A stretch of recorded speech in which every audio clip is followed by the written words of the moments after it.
What they're trying to do is they're trying to find out if you're the snitch.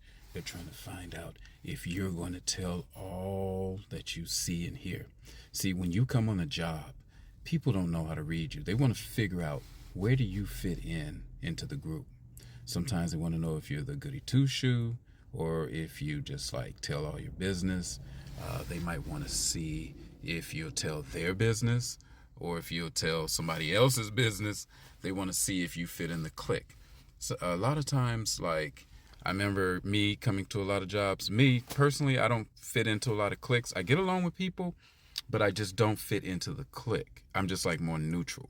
And they're trying to see if you're neutral. They're trying to see if you're going to go back and tell what corporate is doing, or tell corporate what they're doing. And if you're trying to climb the ladder, if you're trying to take their job. Sometimes when you come on a job, don't you feel like someone feels like, or acts like, hey, are they here to replace me? Are they here to take my job? And some supervisors, don't do a good job, because then they're threatened, because then now they think you're there to take their job, or you're going to do a better job than what they do. So a lot of times people trying to figure out who you are when you come on a job. They're trying to figure out, is this guy, is he a good guy? And then too, they try to figure out if you're a good worker or not. And then a lot of times, if you're a good worker, people act like they resent that. People act like, like they just like resent that. And if you're a bad worker, which I've never been, but you see the bad workers, then they're the ones who are on the outs. Because haven't you noticed, like, okay, like usually during a time, there's like that one employee who's always in trouble, who's like right on the verge of losing their job. Then a lot of times they do lose their job. Then once that's over and they get a new employee, now they're moving on to another employee who's like the bad guy now, who's the one that just can't do anything right. But this person has been all along doing the same thing. But it's like, it seems like there's like a switch up on people when they come into the job, wherever you work. And then when you get the new person too, they always seem to blame everything that goes wrong on the new guy or the new girl, whatever. And it's always that new person all the time, like as if all the mistakes are made by that one person. And I know it usually happens, but people hate that you just come, do your job, and go home. Because a lot of times you have people that are just so invested in their jobs. They bring all their baggage to the job, or they bring all their job baggage home. And, the thing is, people just, maybe because, I don't know, maybe I think a lot of them don't have any lives. When they go home, they don't have anything to do. So that's why I think they invest a lot of time on watching you. They want to see what you're doing. They'll even go so far as following you, trying to follow you on your social media, trying to figure out what you do on Facebook or what you're doing on Twitter. And they try to figure out like who you're related to, where do you go, how often do you go out, who you're married to, what they look like, how many kids you got, what they look like, how old are they, do you have baby mama drama? They try to figure out all this stuff. And when you keep to yourself, people hate that. People hate when you keep to yourself, when you're minding your own business at your job. It's like they feel like you just have to tell everything about you. And then if they don't know anything about you, they seem to sort of make up stories, make up like horror stories, or who you might be, what you might do. Not to mention, they want to guess what your sexuality is. If they don't see any significant others, especially on your social media, or especially calling you or coming around, they want to listen to your conversations on the phone. They want to see who you're talking to. And then a lot of times people are trying to date you. They want to see if you're available, and then they don't even know you. They're not even trying to get to know you. Well, I take that back. They are trying to get to know you, but the point is, a lot of people, you can just walk on a job and then all of a sudden somebody wants to date you, and they don't know nothing about you. As far as they know, you could be a serial what, or you could be just a pathological liar, or what have you. But these are the things that a lot of people are trying to always figure out, especially when you come on a new job and you don't say much or don't do much. You're just trying to really fit in. You're really trying to learn your job. And that's another thing. Don't you get that thing where you're trying to learn what you're trying to do, but then you have all these like random people popping in and out, trying to figure who you are and what you are and how you are. And you're trying to learn your job. You're trying to learn what this is. You're like trying to get it.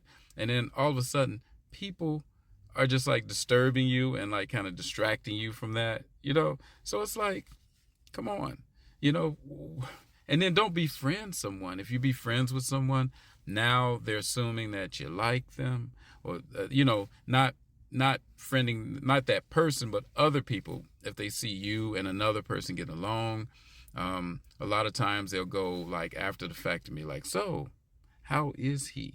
How is whatever? And they try to get all the business from that person that's like training you. That like the person is, because the person that's training you is the one that really gets to know you more, right?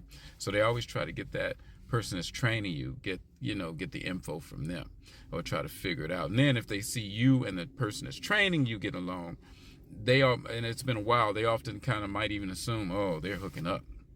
Oh, those two are getting together and all that, right? So these are the things that people just like, when you're coming to on the job, they're just like really trying to get all into your info and figure out why you're there. And then some people think you're a plant for the company, that you're there to spy on them, and that you're there to tell everything that's going on for the company's sake, because all of a sudden, where did this new position come from that they created, right? I mean, these are things that I've been through in a workforce that I know happens and exists, that I've also been through. I've seen other people go through it. And the thing is, you just try to get on the job, do what you need to do, and go home. And then people seem to get mad because you want to do that. Then they want to know what religion you are. Do you believe in God? Why don't you believe in God? Oh, your politics. Who did you vote for? Or are you this? Are you that? What party are you? Where are you from? If you're from another country, don't be from the Middle East, because now all of a sudden you're, what they believe, they associate you wherever you're from with that, with that area, right? You could be from the South, and then all of a sudden you're, whatever is going on down there, right?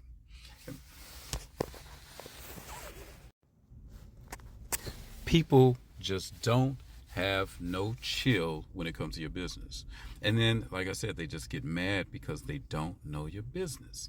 I remember one time, and then the thing is, before I get to the story, one thing I hate is that that you have business outside of where you're at. And this job could be your side hustle.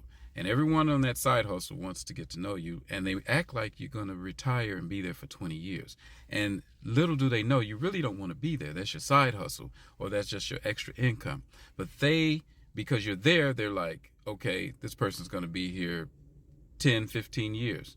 No, you may be just wanting to be there for a year, or maybe even 6 months, or 3 months, or, until something else comes through, or until something comes through for you to just move on, period.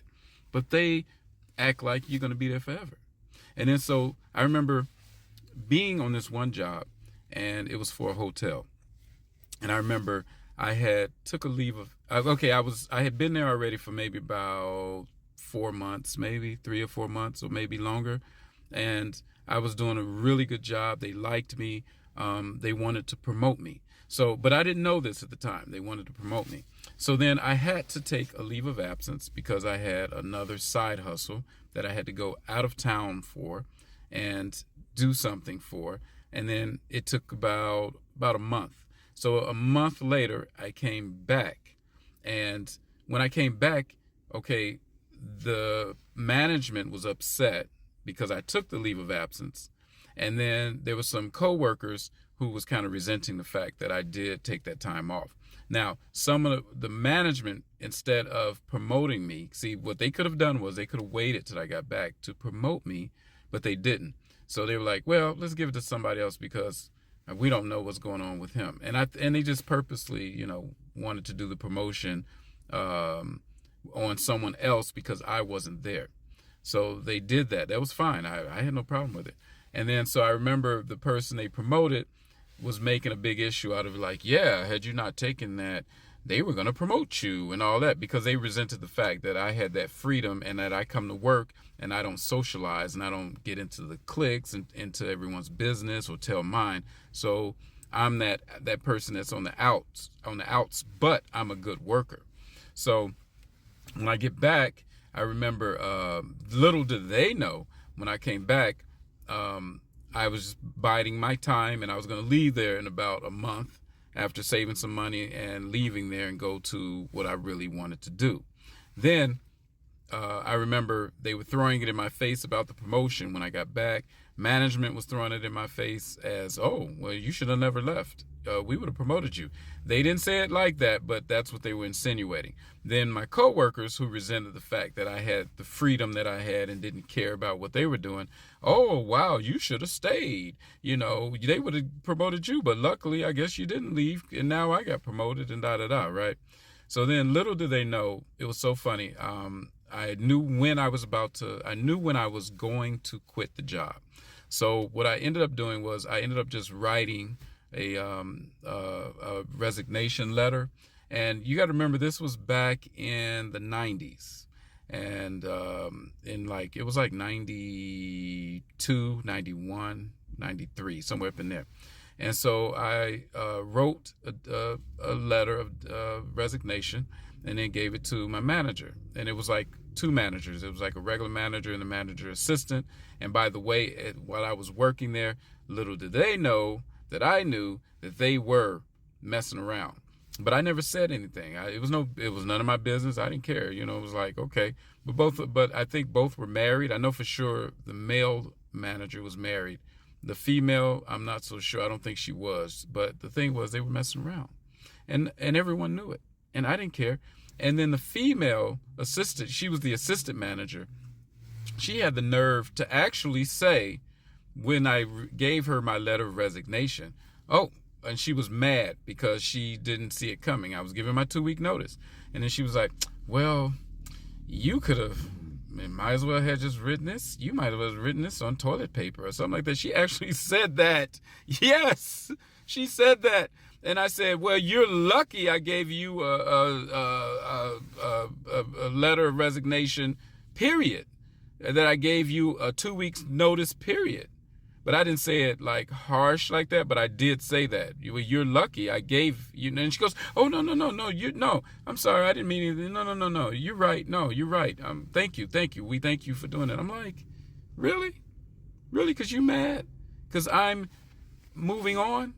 This is because that's what they chose to do, like hotel management. That's not my calling. So yeah, so she actually said that, twisted her mouth to say that. I was tripping. I was like, wow. I would have never said that. I would have been very happy. But that's just how people are, because they think, because their lives are invested in that, they think that your life should be invested in that, or that it will be, or whatever they're thinking, right? So, I have another story. Hold that thought.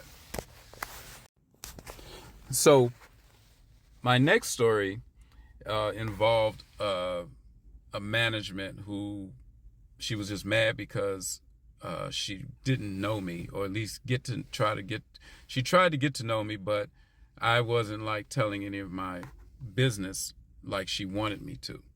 So now this sort of has to do with ethnicity. Sometimes you'll have supervisors that are from a different ethnic background, and because I'm African American, so people from other ethnic groups think, let's take Christmas for instance.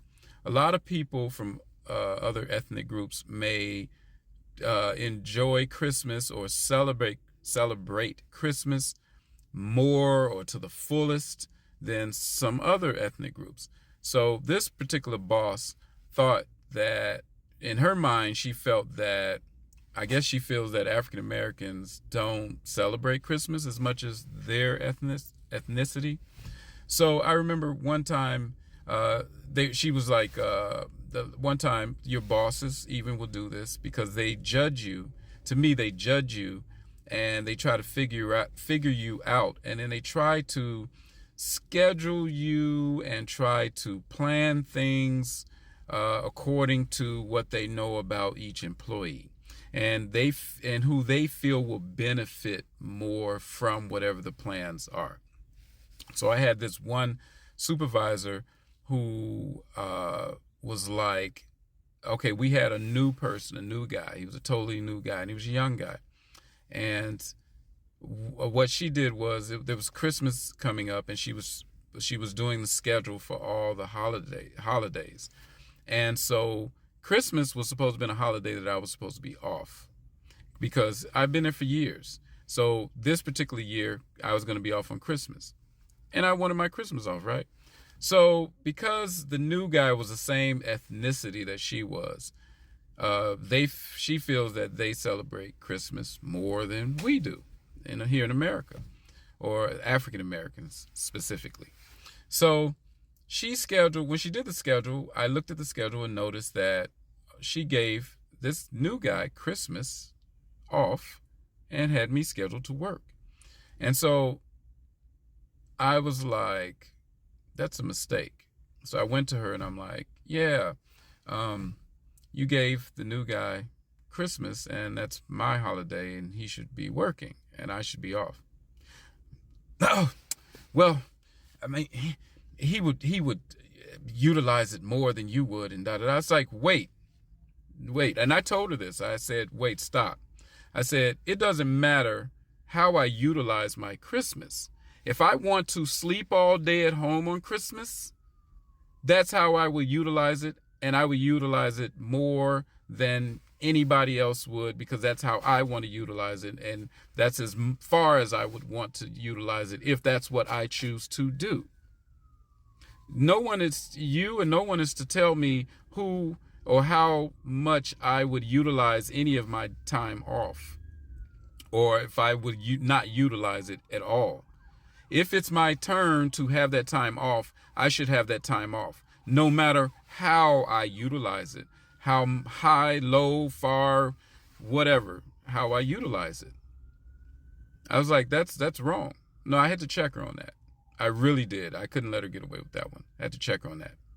And so that's what a lot of people do. They judge you when you're coming in, and you let them know your business, or if they feel you're a certain ethnicity or certain ethnic group, they feel they know, or by them knowing that, they know how to, like I said, plan around you, or make plans for you, or judge you, they measure you by the information they know of you. And that's what people do. When you get on these jobs, they're measuring all the information they know about you to manipulate you, to get over on you, to figure you out. That's what they do, because how else can they move around you if they don't know you? They need to know you, and they need to know you in order to move around you, and maybe, like I said, manipulate you and try to get over on you, or just anything. So don't let anyone take advantage of you, especially by any of the information that they know about you. If you choose to come to work and not socialize, and not get into the circles, not get with the groups, not tell your business and things like that, you have the right to do that, as long as you're doing a good job. What matters is you being a worker, and a good worker. That's what matters. And then if you and that's even at that hotel job, I was a really good worker. They wanted to promote me, and I was there attendance wise, and there was nothing they could say. So these are the things that that people do look at, but at the same time, they want to know who you are, and you just show them who you are when you walk in the door. And it's up to you if you want to let go and let all your detailed business out and any details about you out.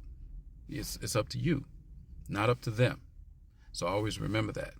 And don't let anyone make you feel bad about you being a very good worker and not sharing your life with them, because your life is your life. It's not the life of anyone at your job, because like I said, people will take advantage of that. If they know about your life, they will take advantage of that and try to, do the most. So you keep doing the most as a good worker, and let them do the most at trying to figure you out. All right. Hope this is helpful. Subscribe and like if you like it. Comment, share your experiences, or share some things that I'm touching on. I mean, come on, I would like to hear from you. All right. Peace.